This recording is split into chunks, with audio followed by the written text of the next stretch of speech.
খুব ভালো সাড়া পাচ্ছি। অলরেডি অস্ট্রেলিয়াতে তো দুই দিনের টিকিট সোল্ড আউট হয়ে গেছে। আমেরিকাতেও একই অবস্থা। এবং অন্যান্য কিছু খবর আস্তে আস্তে পাচ্ছি, এখনো দেশে দেশে বাইরের খবরটা পেতে একটু সময় লাগছে। সব দেশে খুব ভালো রেসপন্স যাচ্ছে।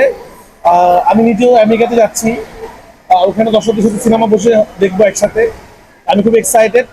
আর সব থেকে বড় খবর যেটাতে এক্সাইটেড বেশি, সেটা হল মালিক থেকে, মানে হল মালিকদের পক্ষ থেকে, ডিস্ট্রিবিউটর পক্ষ থেকে জানানো হয়েছে যে তুফান যে সেল দিচ্ছে, এটা গত 20 বছর কোনো বাংলা ছবি দিতে পারেনি। আসলে তারা খুবই হ্যাপি যারা আমাদের সিনেমাটা নিচ্ছে। আপনারা জানেন একটু বেশি রেন্টাল দিয়ে নিতে হয়েছে, কারণ সিনেমা বাজেটটা যেটা বেশি ছিল আর কি।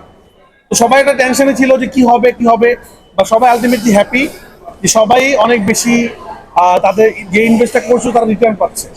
তো আসলে আমাদের উদ্দেশ্য এটাই ছিল, একটা সিনেমা যখন ব্যবসা সফল হয় তখন কিন্তু প্রত্যেকটা মানুষ লাভবান হয়। সেটা হল মালিক, প্রডিউসার বলেন, আর্টিস্ট বলেন, এবং আপনারাও বলেন, আপনাদেরও কিন্তু কি হয়, মানুষের ভিউয়ারশিপ বাড়ে, দেখে মানুষ, ভিউজ বেশি হয়।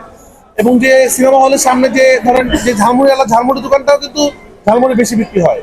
তো একটা সিনেমা ব্যবসা কিন্তু অনেকগুলো মানুষের আসলে রিজিককে ভালো দিকে নিয়ে যায় আসলে। তো এরকম যদি আরো ভালো ভালো সিনেমা হয় তাহলে আমাদের ইন্ডাস্ট্রি আস্তে আস্তে ভালো হবে। এবং তুফানের এই জয় জয়কার তো চলছে, এবং সামনে ইনশাল্লাহ আরো ভালো হবে। এবং এবার আমরা আশা করছি আমাদের সিনেমাগুলো আসলে কি হয়, ইন্ডিয়াতে ওইভাবে আমরা আমাদের রিলিজ হলে ওরকম ব্যবসা সফল হয় না। সেটা আমাদের পরাণ বলেন বা হাওয়া বলেন আমরা দেখেছি, মোটামুটি লেভেলে মানুষ দেখে। এবার আমাদের টার্গেট আসলে আমরা আমাদের সিনেমা ইন্ডিয়াতে ব্যবসা সফল করবো। কারণ ভারতে একসাথে মুক্তি পায়নি, কারণ ভারতে আমরা একটু বড় করে রিলিজ করবো। এই জন্য আমরা একসাথে পিছিয়ে দিচ্ছি ভারতের রিলিজ। তো আগে আমরা ইন্টারন্যাশনাল রিলিজ করে তখন ভারত রিলিজ করবো। ভারতে ইনশাল্লাহ 5 তারিখে আমরা রিলিজ করবো ইনশাল্লাহ, মানে নেক্সট উইকে রিলিজ করবো। আমাদের তো আমরা পাইরেসি হয়ে যায় ভারতে, এটা আমরা শুনছি। এটা জেনে আমরা আমরা রেডি থেকেই আমরা দিচ্ছি। বাট আমাদের যে এসবিএফ যারা এটা ডিস্ট্রিবিউশন করতেছে, তারা এটা নিয়ন্ত্রণ করার চেষ্টা করবে। আশা করি বাংলাদেশ যেভাবে পাইরেসি আমরা নিয়ন্ত্রণ করেছি, ইন্ডিয়াতেও পাইরেসি নিয়ন্ত্রণ করবো আমরা। খুব ভালো আসলে। দেখেন, এত বড় বাজেটের ছবি যখন 1 সপ্তাহের মধ্যে আমরা বলে ফেলি ব্লকবাস্টার, তার মানে আমরা সিনেমার ব্যবসা করে ফেলছি। এটা কিন্তু বাংলা সিনেমাকে একটা বড় জায়গা দিচ্ছে। যে এতদিন একটা কথা ছিল কি, যে বড় বাজারের ছবি আসলে বাংলাদেশে চলে না, প্রডিউসার টাকা পায় না, অনেক রকম কথা আসলে। এত সমস্যার মধ্যেও কিন্তু আমরা অনেক হ্যাপি। আমরা কিন্তু ব্যবসা সফল সিনেমা উপহার দিচ্ছি, এবং এত অল্প সময়ের মধ্যেই। এবং আপনারা দেখতে পাচ্ছেন আজকে এতদিন পর ঈদের, এখনো কিন্তু মনে হচ্ছে আজকে ঈদ। যে মাত্র হল থেকে বের হলাম, মানুষ কিন্তু উল্লাস সিনেমা দেখছে। কালকের টিকিট নাই, পরশু দিনের টিকিট নাই, এবং সারা বাংলাদেশে একই অবস্থা।